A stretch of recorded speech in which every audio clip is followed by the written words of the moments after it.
Siya na yung inalis niya na.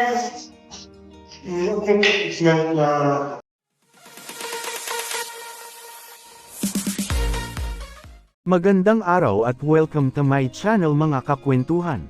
Sa gitna ng mga kabilaang isyo ng hiwalayan bago matapos ang taong 2023, ay sinalubong naman ito ng sweet at maligayang taon na 2024.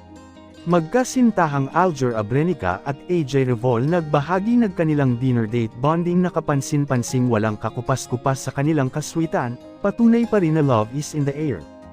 Para sa iba pang celebrity kwentuhan, mag-like at mag-subscribe na para laging updated.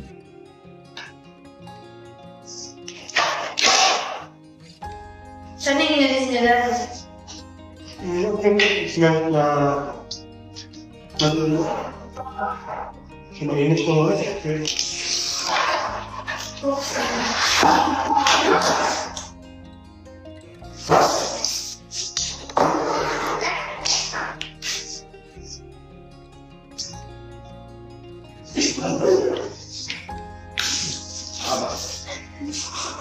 Somewhere